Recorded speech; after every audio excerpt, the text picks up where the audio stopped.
மாசாணி அம்மன் வரலாறு. ஈசனின் திருவிளையாடலில் ஒரு மாம்பழத்திற்கு விநாயகருக்கும் முருகனுக்கும் ஏற்பட்ட சண்டையில் சிவன் பார்வதி தேவியிடம் கோபித்துக் கொண்டு முருகன் பழனிமலைக்கு வந்துவிட்டார்.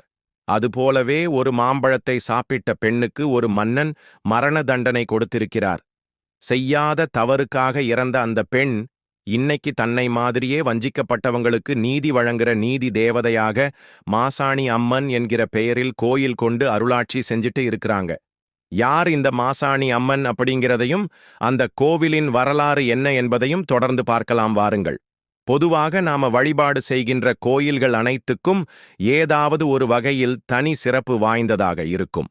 அனைத்து கோவில்களையும் நமது வேண்டுதல்களை உடனே நமக்கு நிறைவேற்றிக் கொடுக்கின்ற வகையில்தான் அந்தந்த கோவில்களோட அமைப்பு இருக்கும்.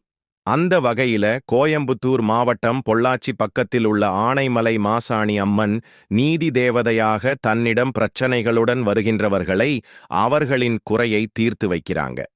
அனைத்து கோவில்களிலும் அம்மன் ஒன்று நிற்கும் நிலையில இருப்பாங்க, இல்லைன்னா அமர்ந்த நிலையில இருப்பாங்க.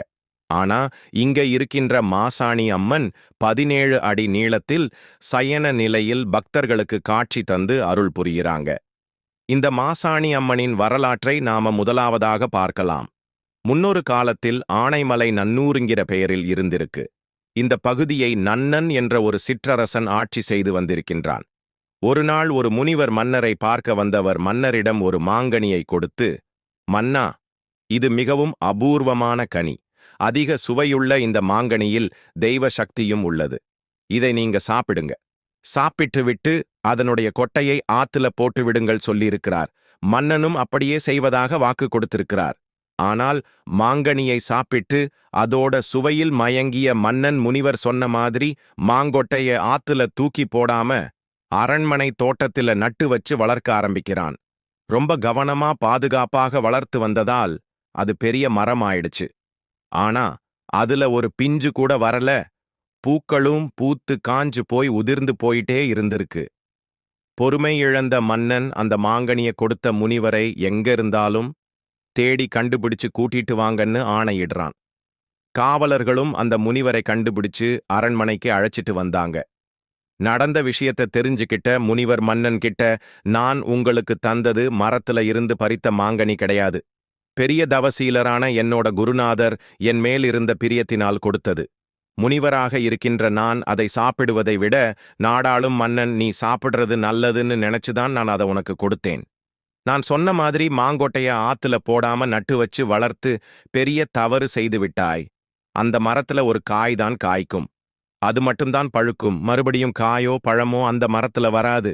அதோட ஒரு நாட்டுல விளைஞ்ச மாங்கனிய இன்னொரு நாட்டுல இருக்கிறவங்க தான் சாப்பிடணுமே தவிர அந்த நாட்டுல இருக்கிறவங்க சாப்பிட முடியாதுன்னு சொல்றாரு. அப்படின்னா இந்த மரத்துல விளையற கனிய சாப்பிட போறது யாருன்னு மன்னன் முனிவர்கிட்ட கேட்கிறாரு. அதுக்கு முனிவர், வேற நாட்டிலிருந்து வர்ற ஒரு கன்னிப்பெண் தான் இந்த மாம்பழத்தை சாப்பிடுவாள். அவள் அஷ்டமா சித்திகளையும் கொண்ட தெய்வப் பிறவி. அதனால் மாம்பழம் நமக்கு கிடைக்கவில்லையேன்னு நீ இந்த மரத்தை வெட்டிடாத. எல்லா சக்திகளையும் கொண்ட அந்த கன்னிப்பெண் இந்த பழத்துக்காக கண்டிப்பாக இங்கு வருவாள். அதுவரைக்கும் காத்திருங்கன்னு சொல்லிட்டு கிளம்பி போயிட்டார். இந்த தடவையும் மன்னன் முனிவரின் பேச்சை கேட்காமல் இந்த மரத்தில் வரும் மாங்கனியை நான் தான் சாப்பிடணும்னு ஆசைப்பட்டு அந்த மரத்துக்கு எந்நேரமும் காவல் இருக்கச் சொல்லி காவலர்களுக்கு ஆணையிடுறான். அதோட மாங்கனியை யாரும் பறிக்கக்கூடாதுன்னு முரசு அடிச்சு மக்களுக்கு தெரியப்படுத்தவும் சொல்கிறான். மீறி யாராவது அந்த மாங்கனிய பறிச்சா அவங்களுக்கு மரண தண்டனை கொடுப்பதாகவும் உத்தரவு போடுகிறான். மக்கள் யாரும் அந்த மாமரம் இருக்கிற பக்கம் கூட திரும்பி பார்க்காமல் இருக்கிறாங்க. கொஞ்ச நாட்கள்லேயே அந்த மரத்துல பிஞ்சு விட்டு ஒரு காய் காய்ச்சி பழுக்க ஆரம்பிக்குது. அப்போ அந்த நாட்டுக்கு தாரகன்கிற யானை வியாபாரியும் அவனோட மகள் தாரணியும் வராங்க. அவங்க அங்க இருக்கிற ஆத்தோரமாக ஓய்வெடுத்துட்டு இருக்கிறாங்க. ஆத்த பார்த்ததும் தாரணி குளிக்கிறதுக்காக உள்ள இறங்குகிறாள். அவ குளிச்சிட்டு இருக்கிற இடத்துக்கு பக்கத்துல தான் அந்த மாமரம் இருந்திருக்குது. தெய்வாதீனமாக அந்த மாங்கனி மரத்திலிருந்து விழுந்து அவள் இருக்கிற பக்கமா ஆத்து தண்ணீரில் வருது. பொன்னிறமா இருக்கிற அந்த மாங்கனியை எடுத்து தாரணி ஆசையா சாப்பிட ஆரம்பிக்கிறாள். இத பார்த்த காவலர்கள் மன்னன் கிட்ட தாரணியையும் அவ அப்பா தாரகனையும் அழைச்சிட்டு போயிட்டாங்க. இந்த முழு விஷயத்தையும் தெரிஞ்சுக்கிட்ட தாரணி மன்னா, நாங்க வேற நாட்டுல இருந்து வந்திருக்கோம். எங்களுக்கு எந்த விஷயமும் தெரியாது. ஒரு மாம்பழத்துக்காக மரண தண்டனை கொடுப்பாங்கன்னு எனக்கு தெரியாது. தெரிஞ்சிருந்தா நான் அதை சாப்பிட்டு இருக்க மாட்டேன், எங்களை விடுவிச்சிருங்கன்னு கெஞ்சுறா. ஆனால் அவள் சொல்றதை காது கொடுத்து கேட்காம மன்னன் அவளுக்கு மரண தண்டனை கொடுத்து அனுப்புகிறான். காவலர்களும் தாரணியோட மரண தண்டனையை நிறைவேற்றுறாங்க. ஆனா சாகிறதுக்கு முன்ன தாரணி, நான் செத்தாலும் மறுபடியும் வருவேன், சக்தி வாய்ந்த தெய்வமா இந்த மண்ணுல தான் இருப்பேன், நீதி நேர்மை இல்லாத இந்த மன்னன் மாதிரியானவங்க கிட்ட இருந்து என்னை தேடி வர மக்களுக்கு சரியான நீதியை கொடுக்கிற நீதி தேவதையா இருப்பேன், சுயநலமா இருந்து என்னை கொலை செஞ்ச காரணத்தால இந்த மன்னனும் மன்னனோட வம்சமும் அழிஞ்சு போவாங்கன்னு சாபம் கொடுத்துட்டு உயிரை விட்டுறா. தாரகன் தாரணியோட உடலை வாங்கிட்டு போயிடுறாரு. தாரணிக்கு அந்த ஊர்ல இருக்கிறவங்க மண்ணால ஒரு உருவம் செஞ்சு வழிபட ஆரம்பிக்கிறாங்க. மாங்கனிக்காக உயிரை விட்ட காரணத்தால மாங்கனி அம்மன் என்று அழைச்சிட்டு இருந்திருக்கிறாங்க.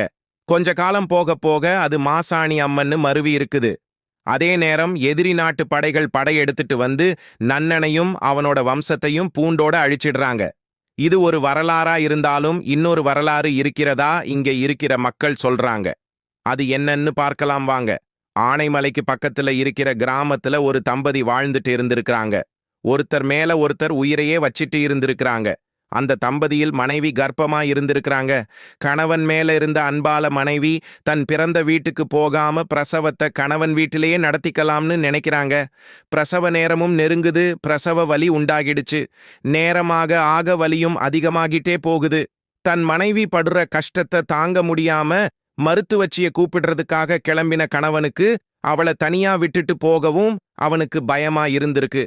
மருத்துவச்சிய கூப்பிட போகவும் முடியாம மனைவி கூட இருக்கவும் முடியாம அவன் திண்டாடுறத பார்த்து அவனோட மனைவி, இங்கிருந்து 2 கல் தூரத்துல இருக்கிற என்னோட அம்மா வீட்டுக்கு போவோம், அங்க ஒரு மருத்துவச்சி இருக்காங்க, அவங்க முக்காலமும் தெரிஞ்சவங்க, தெய்வ சிந்தனையோட நல்ல பண்புகளையும் உடையவங்க, அவங்க நடக்க போறத முன்னாடியே சொல்லிடுவாங்களாம், அவங்க கிட்டயே போவோம், எப்படியாச்சும் நான் உங்களோட நடந்து வந்துடுறேன்னு சொல்றா.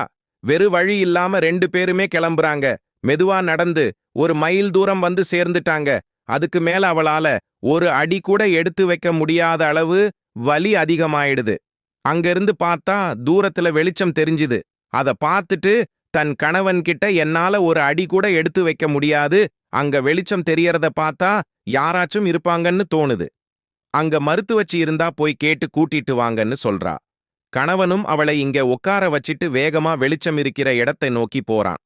அவன் போற வீடும் ஒரு மருத்துவச்சியோட வீடாவே இருந்திருக்கு.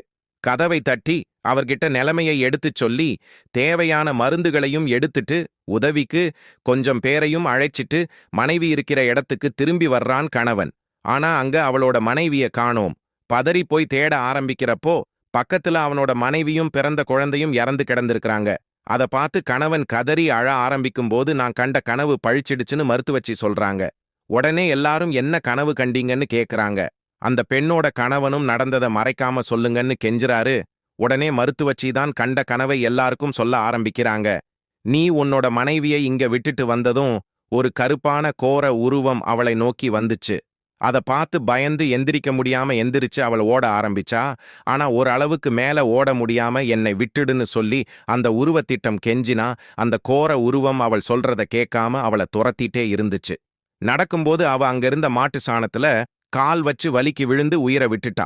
அப்போ அவள் உடம்புல இருந்து உயிர் பிரிஞ்சு கோடி சூரிய பிரகாசமா ஜோதி தோன்றி அது நீண்ட உருவமா கையில ஆயுதங்களோட அந்த கோர உருவத்தை நோக்கி வந்து அவனோட மார்பை பிளந்து அழிச்சிருச்சு. இதுதான் கனவுல பார்த்தேன்னு சொல்றாங்க. அதோட அவள் சாதாரண பொண்ணு இல்ல, தேவலோகத்திலிருந்து வந்த பொண்ணு, பக்தர்களை இரட்சிக்கிறதுக்காக உருவான தெய்வாம்சம் பொருந்தின பொண்ணு. காமதேனுவால இடப்பட்ட சாணத்துல கால் வச்சு இறக்காம இருந்திருந்தாலும் வேற ஒரு வழியில இறந்திருப்பா.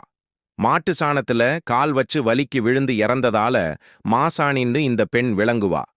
இந்த அரக்கனை அழிக்கிறதுக்காக உருவானதால் அம்மன் காலடியில அரக்கன் இருக்கிற மாதிரி இந்த அம்மனுக்கு கோயில் கட்டி பூஜை செய்யலாம்னு சொல்லி கோயில் எழுப்பியிருக்கிறாங்க. இதைத்தான் இன்னொரு வரலாறா இங்க இருக்கிறவங்க சொல்றாங்க. இந்த அம்மனை வேண்டவங்களுக்கு பில்லி சூனியம் பேய் பிசாசு மாதிரியான எல்லா பிரச்சனைகளும் தீருமாம். அதோட குழந்தை வரம் கேட்கிறவங்களுக்கு இந்த அம்மன் குழந்தை பாக்கியத்தையும் கொடுப்பாளாம். அதோட பொன் பொருளை திருடிட்டோ இல்ல பணம் வாங்கிட்டு இல்லைன்னு சொன்னாலோ இங்க இருக்கிற நீதிக்கல்ல மிளகாய் அரைச்சு பூசினா தப்பு செய்யறவங்கள தண்டிச்சு திருந்தி வந்து பணத்தையும் பொருளையும் ஒப்படைக்க வச்சிடுவா.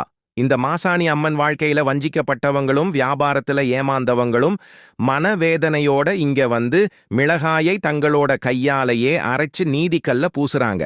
குற்றம் செஞ்சவங்களுக்கு தக்க தண்டனை கொடுத்து திருந்தி வரவும் செஞ்சு பாதிக்கப்பட்டவங்களுக்கு நீதி வழங்குறா இந்த நீதி தேவதை. வேண்டுதல் நடந்ததும் மறுபடியும் இங்க வந்து நீதிக்கல்ல நல்லெண்ணெய் பூசி இந்த மாசாணி அம்மனை சாந்திப்படுத்துறாங்க. இந்த கோயிலை சுத்தி வந்தாலே தீராத நோய் எல்லாம் தீர்ந்துருங்கிறது. இங்க இருக்கிற மக்களோட அசைக்க முடியாத நம்பிக்கையா இருக்கு. மாசாணி அம்மனுக்கு பூஜை செஞ்சு பக்தர்களுக்கு தரப்படுற பச்சிலை மருந்தை குழந்தை இல்லாத பெண்கள் தங்களோட வயித்துல பூசிக்கிட்டா குழந்தை பிறக்கும்ங்கிறது உறுதியான நம்பிக்கையா இங்க இருக்கு. ஆடி மாதம் மாசி மாதம் அமாவாசை பௌர்ணமின்னு இல்லாம எல்லா நாள்லயுமே பக்தர்களோட கூட்டம் இந்த கோயில்ல ரொம்ப அதிகமா இருக்கும். நீங்க இந்த கோயிலுக்கு போயிருக்கீங்களா அப்படிங்கறத எனக்கு கமெண்ட்ல சொல்லுங்க.